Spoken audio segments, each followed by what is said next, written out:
Good afternoon and welcome to United Soccer FC, the USL Championship Power Rankings for Week 1. Probably tomorrow I will end up doing the MLS Power Rankings for that here. And as we get closer to NISA and League One, we'll also do that as well here. But let's get started here. I broke it up into the bottom 13 and the top 14. So there'll be two different slides here that we'll be going through here. Obviously, you want to be in the top 14, and not in the bottom. But let's get started. Vegas, sorry, 13th, or 27th overall here on the rankings here. Went to New Mexico United, lost 2-0. Didn't do poor, but I just didn't see a lot, in the match for here. Like I said here, opportunities there. They got some talent, but unfortunately, just not enough at this point here. Next up, Red Bulls 2, who play tomorrow against Atlanta United 2. So an opportunity, but they got rolled by Miami FC 2-0. It was on the road. It was 1-0, in the 11th minute, 73rd minute. They put it away. I just think it's going to be a long season for the Red Bulls. For that here, next up, Memphis 901. What can you say? Pittsburgh dominated the match. There's really nothing to say for that here. So. Like I said here, this week, Memphis, I believe, plays the Roots. So that will be interesting here.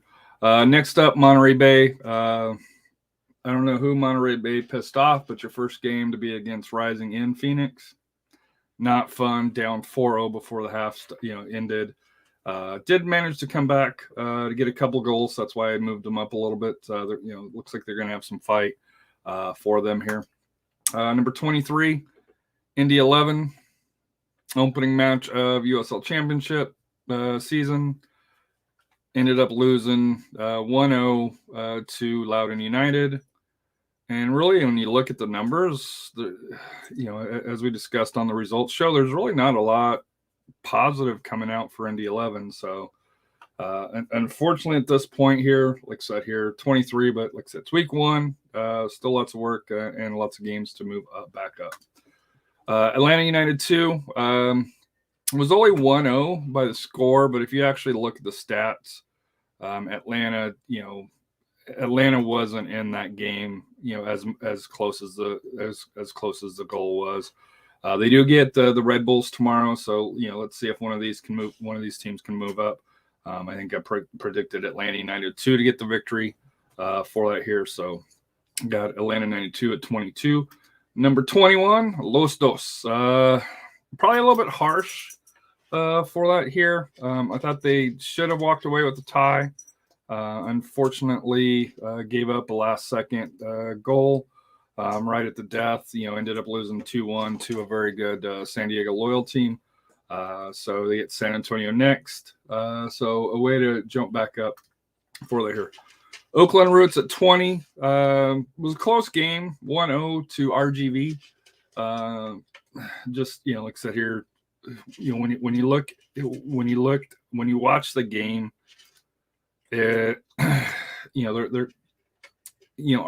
RGV's defense was better than anticipated, but offensively, 2 shots, you got to be better. For that here.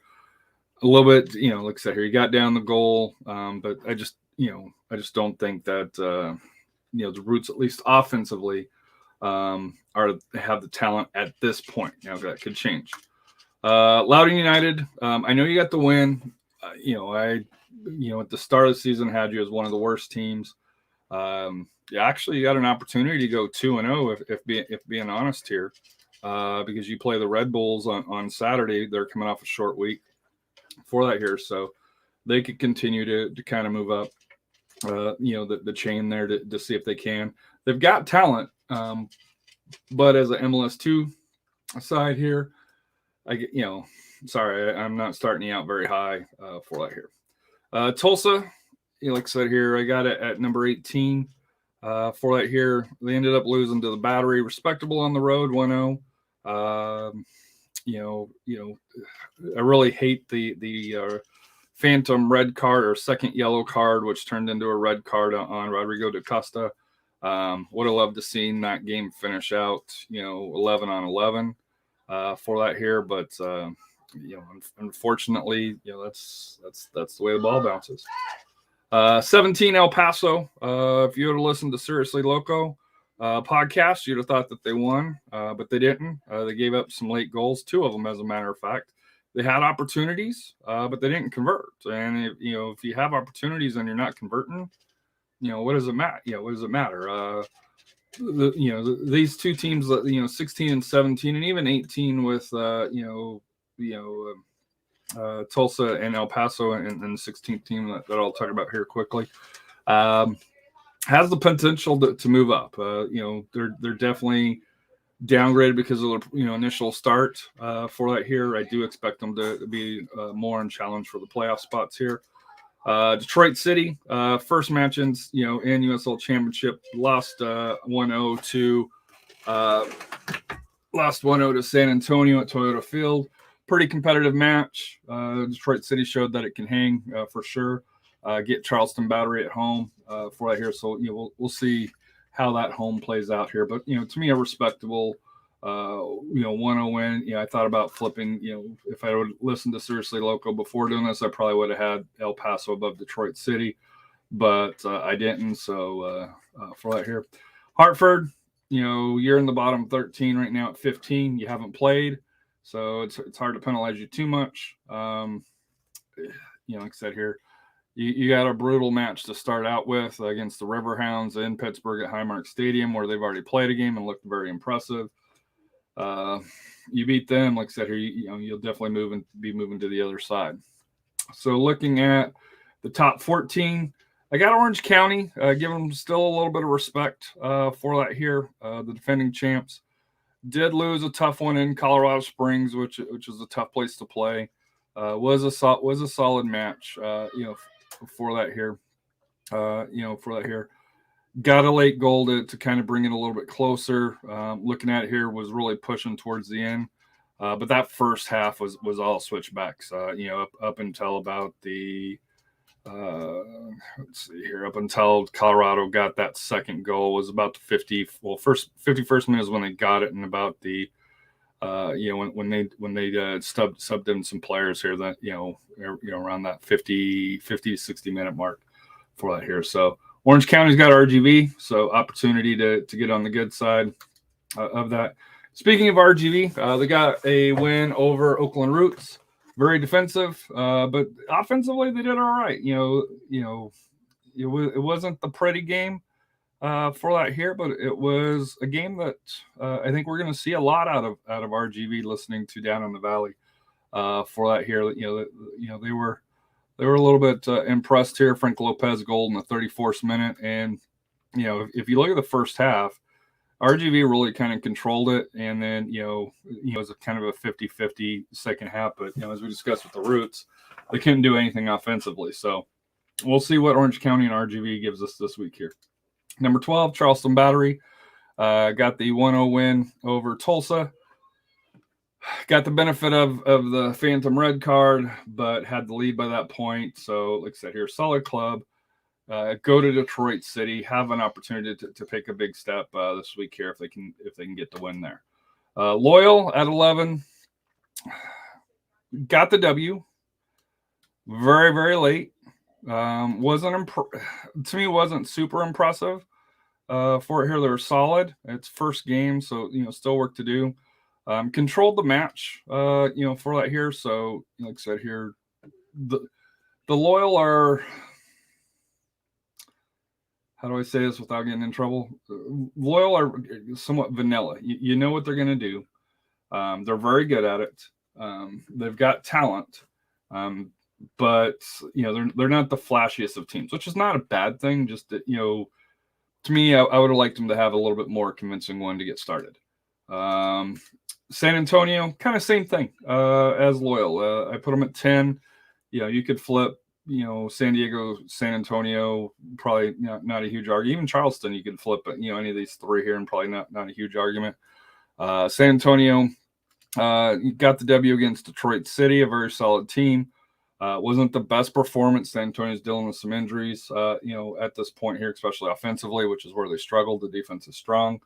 Got the win. They go on the road to LA to play Los Dos. San Diego gets Sacramento, which will be an interesting test coming up here. New Mexico United played the Lights, so I guess in a way I'm kind of penalizing them a little bit. Had a pretty convincing win over the Lights here. 37 goal in the 37th minute, goal in the 49th minute.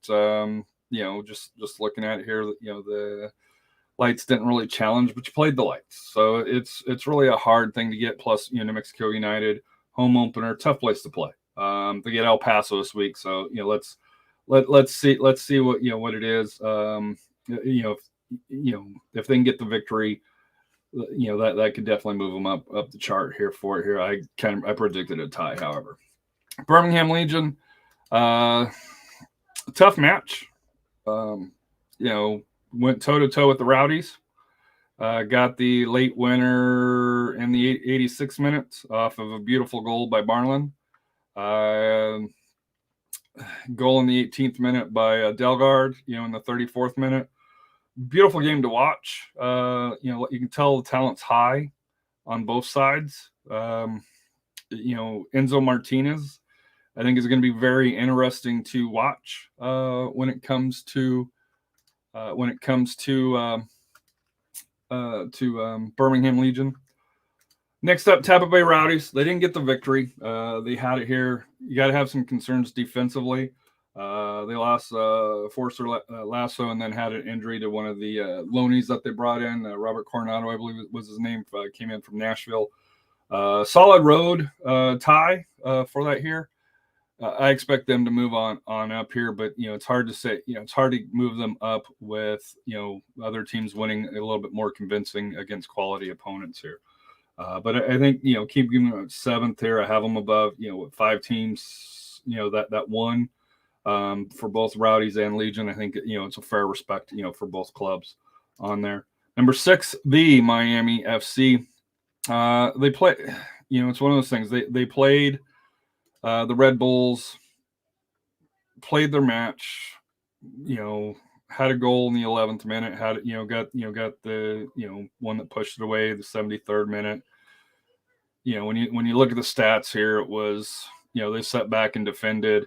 I thought they did everything they needed to get the victory. Louisville City, probably kind of discounting them a little bit just because it was only a 1-0. Weather was nasty there, to be fair to them. But they just had so many chances. 23 shots, 7 on target, 11 off, and 5 block shots. So they've got to be a little bit more clinical when it comes to that. But Louisville City, like I said, it's going to be there. Quality club. Much respect. Sac Republic. If you watch the game, you probably have a different feel for the game than if you just, looked at the 3-1 win for that here. I do think, you got to give them credit because they did beat El Paso. They did enough to get the victory, but it could have went very easily the other direction. They got down, in the 27th minute. They had a PK block in the 9th minute.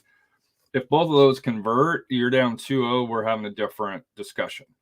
They got a penalty right, and it was a fair penalty right before the, right before the, break, first half break, and that turned it around. And then they stayed even. El Paso kept. El Paso's going to be a fun watch. So if you want to watch.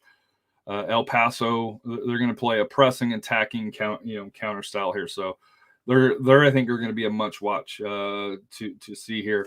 I kind of have some concerns about the depth for El Paso, but for Sacramento, they get San Diego this week, which will be a great USL After Dark match to watch.